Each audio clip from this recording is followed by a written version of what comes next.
Byakomeye ku butaka bwa Repubulika Iharanira Demokarasi ya Kongo, ingoma zahinduye imirishyo, amazi ntakiri yayandi guhera mu rukerera rwo kuri uyu wa kabiri muri teritwari ya Masisi ndetse no muri teritwari ya Rucuru hongeye guterwa amabombe aremereye ku birindiro by'inyeshyamba z'umutwe wa M23. Ni imirwano itoroshye yongeye kwibasira agace ka Kibirizi kari hariya muri axe ya Sake. Amakuru aravuga ko guhera saa 12 za mu gitondo icyitwa indege zo mu bwoko bwa kamikazi drone nshyashya FARDC yamanuye zasukaga umuriro mwinshi ku barwanyi b'umutwe wa M23. Ni nyuma yuko mu mujyi wa Goma hakomeje kugera abasirikare benshi baturutse mu bice bigiye bitandukanye. Amakuru dufite nuko ubungubu hariya mu kibaya cya Kibumba muri teritwari ya Nyiragongo b'abasirikare bo mu itsinda rya Igo bamaze iminsi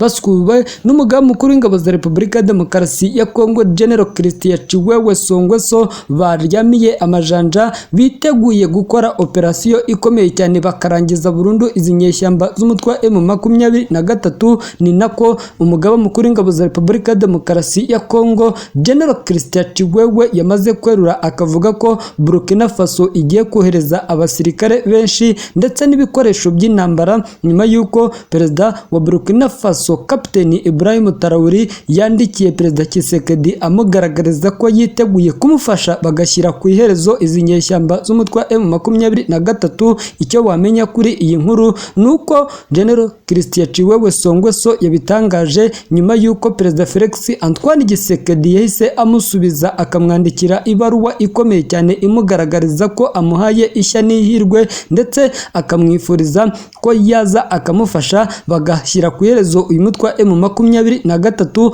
Amakuru twe twabashije gutohoza nuko haba ku munsi w'ejo cyangwa se ejo bundi nuko ingabo za Burkina Faso mu minsi mikeya ziba zirimo zirogoga amashyamba yo mu ntara ya Kivu y'Amajyaruguru nkuko twabashije kuba twayatohoza aya makuru. Ibi bibaye mu gihe Sadeke, Abarundi, ingabo za Tanzania bose bakomeje gukora operasiyo zikomeye cyane hagamijwe kwirukana izi nyeshyamba z'umutwe wa M23. Kuri ubu ngubu icyo wamenya nuko axe ya Sake ibintu byakomeye hariya mu duce dutandukanye turimo Bihambwe, turimo Ruvuzandaka, turimo Busumba, Kimonko, agace ka Gusindi. Aho hose hakomeje kumvikana imirwano ikomeye, hakomeje kumvikana imirwano iteye ubwoba kuko M23 nishaka kurekura ibirombe by'amabuye y'agaciro bya Rubaya. FARDC yacanye ibifaru, yacanye indege, byose bikomeje kuba imfabusa. M23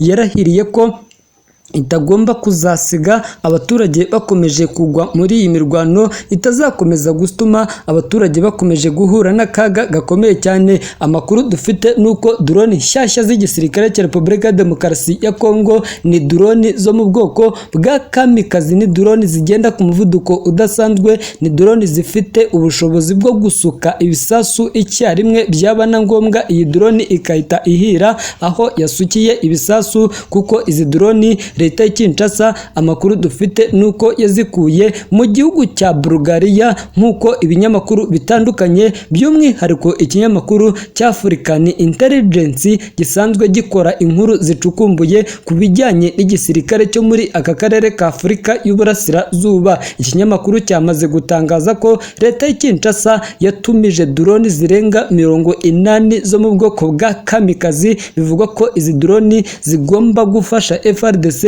mu kunyanyagiza ibisasu byinshi kuri uyu mutwe wa M23. Amakuru dufite nuko izi drone haba uyu munsi haba ku munsi w'ejo zagabye ibitero bikomeye cyane hariya muri axe ya Rwindi muri mu gace ka Kibirizi. Bivugwa ko izi drone zashegeshe bikomeye cyane izi nyeshyamba z'umutwe wa M23. Nubwo igisirikare cya Kongo FARDC gikomeje kurushaho gukora operasiyo zikomeye cyane, M23 M23 yo ikomeje kurushaho gufata uduce twinshi, ikomeje kurushaho kwigarura imijyi igiye itandukanye. Kuri ubu ngubu icyo wamenya nuko M23 ku munsi w'ejo yarwanye inkundura, yarwanye intambara ikomeye cyane, ikarwana umuhenerezo, igafata agace ka Kinigi, Nyakagano, Kawere ndetse na Konkwe. Utu duce twose duherereye hariya muri teritwari ya Masisi muri axe ya Kibibi. Aka gace ka Kibibi ni agace kari hafi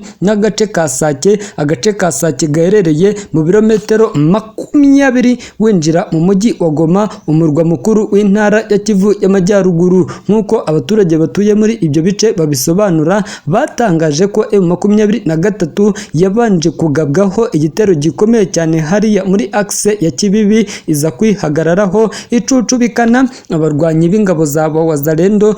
FARDC irabamanura ibakubita hariya muri shoferi ya Bushari mu duce twa Mpati ndetse na Kivuye, irabazamura ihita ifata agace ka Kinigi. Ingabo za Kongo FARDC zikomeza gukinagira, ariko M23 izirukaho, birangira M23 ifashe utu duce tune. Ni bitero ihuriro ry'ingabo za leta y'Kinshasa zari zagabye kuri M23, gusa M23 ibakubitira ahareba Inzega. Bivugwa ko iki gitero cyo gufata utu duce twari kiyobowe na General Byamungu, umwe mu ndwanyi zikomeye cyane, umwe mu ndwanyi zo muri aka karere ka Afurika y'Uburasirazuba. Uyu General Byamungu, amakuru dufite nuko yaba ari muri bamwe mu basirikare bakomeye cyane muri izi nyeshyamba za M23, ngo kuko nawe ari icyegera cya General Sultani Makenga. M23 yongeye kwigarura uduce twinshi mu gihe yashize iminsi mike ya SADC ku bufatanye na FARDC iteguje igitero gikomeye cyane, iteguje operasiyo ikomeye cyane yo guhashya uyu mutwe wa M23. Gusa nubwo ibyo byose biba kenshi na kenshi, ibihugu bikomeye cyane by'i Burayi bikomeje gusaba leta y'Kinshasa guca inzira ya diplomasi, ngo kuko niyo nzira yonyine ishobora kuzatanga amahoro arambye kuri ubutaka bw'Kinshasa. Nyamara wowe icyo dugomba kukumubwira ahangaha nuko ibi bihugu birimo Leta Zunze Ubumwe za Amerika, Ubufaransa, Ubudage biteza intambara mu bihugu biciriritse kugira ngo babone uko byisahurira amabuye y'agaciro. Ndetse icyo wagomba kumenya nuko na za ntambara tujya mwumva muri Afghanistan ndetse no mu bindi bihugu bigiye bitandukanye, Leta Zunze Ubumwe za Amerika izigiramo uruhare, bikavuga ko igiramo uruhare mu guteza amakimbirane kugira ngo yo ice inyuma isahure umutungo kamere w'iki gihugu. Icyo ugomba kumenya nuko ahangaha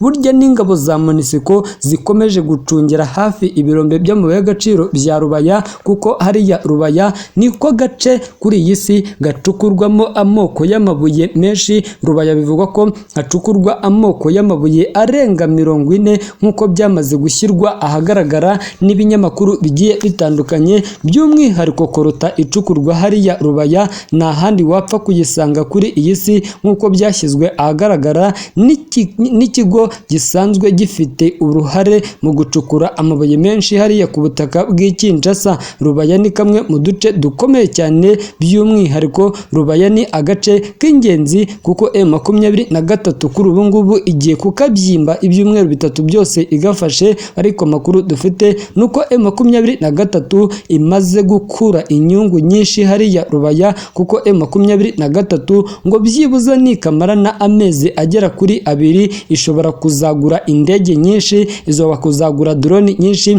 izoba kuzagura misile nyinshi zanayifasha gufata umujyi wa Goma, ndetse igakomeza igafata n'ibindi bice bigiye bitandukanye. Rubaya rero kuri ubu ngubu arabakomeje kutubaza uwaba ayigenzura. Icyo nakubwira nuko Rubaya kuri ubu ngubu n'uduce twa Buhambwe, Kabati ndetse na Karuba, utu duce twose tugenzurwa n'intare za Sarabwe, Rariyo de Sarabwe, si nk'uko aba barwanyi b'inyeshyamba za M23 bakomeje kugenda babitangaza. Icyo ugomba kumenya nuko M23 nubwo igenzura Rubaya ishobora kuyikurwamo, kuko ingabo za Kongo FARDC zikomeje gukora icyo bita axe defense, zikomeje kwa divasinga zinjira mu bice bigiye bitandukanye. Izi ngabo za FARDC zifatanyije n'abasadeke ndetse n'ingabo z'abarundi bakomeje gusuka ibisasu byinshiri, bakomeje kurushaho kurunda abasirikare mu bice bigiye bitandukanye.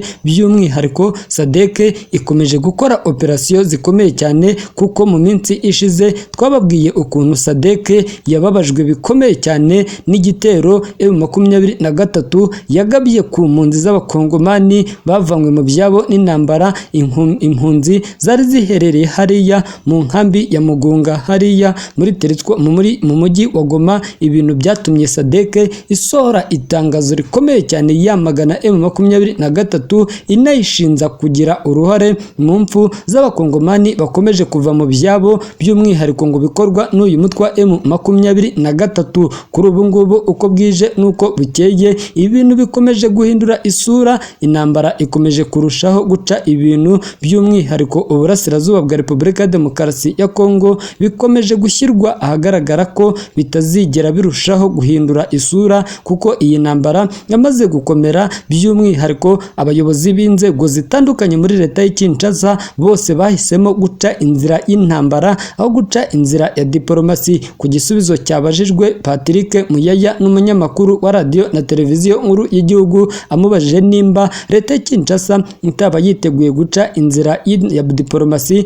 Patrick Muyaya nta guca ku ruhande yavuze ko nta nzira ya diplomasi iki gihugu giteganya ku mutwe wa M23 ndetse nta nzira ya diplomasi leta y'Kinshasa iteganya, ahubwo yiteguye gushyira ku iherezo ubushotoranyi bw'u Rwanda, yiteguye gushyira ku iherezo uyu mutwe wa M23 ikawurandurana burundu n'abakomeje kuwutera inkunga. By'umwihariko Patrick Muyaya yongeye gushimangira ko leta y'Kinshasa ibizi neza ko n'ubundi M23 itabaho, ahubwo ari ingabo z'u Rwanda RDF zikomeje kugira uruhare mu mpunzi z'abakongomani bakomeje guhunga uko bwije nuko bukeye. Leta ya Kongo ishinza leta y'u Rwanda kuba ariyo iha inkunga umutwe wa M23. Murabizi ukuntu imwambi ya Mugunga iterwamo ibisasu. Leta zunze ubumwe za Amerika zasohoye itangazo ryamagana ingabo z'u Rwanda ku butaka bwa Repubulika ya Demokarasi ya Kongo.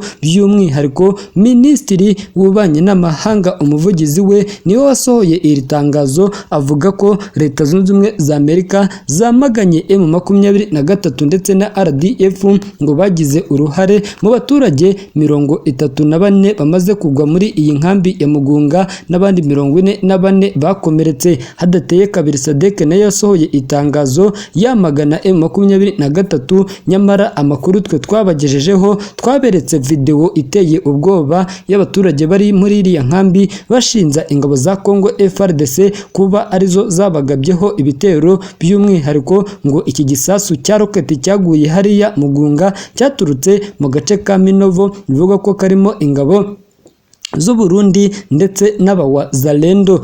FARDC ihakana kuba ari yateye iki gisasu, mu gihe M23 yo ibibashinza. Uyu mutwe wa M23 ukagaragaza ko FARDC buri gihe uko itsinzwe urugamba birangira ibigeretse ku baturage, birangira FARDC ibigeretse kuri uyu mutwe wa M23, bikaba ari nayo mbarutso ikomeje gutuma M23 ngisaba abaturage bo mu bice igenzura gutuza bagatekana, bakaryama bagasinzira, kuko yiteguye kubacungira umutekano, uko bwije nuko bukeye. Reka nkusabe nimba ari ubwa mbere udukurikiye ukande subscribe kugira ngo amakuru yacu ujye urushaho kuyakurikirana uko bwije nuko bukeye.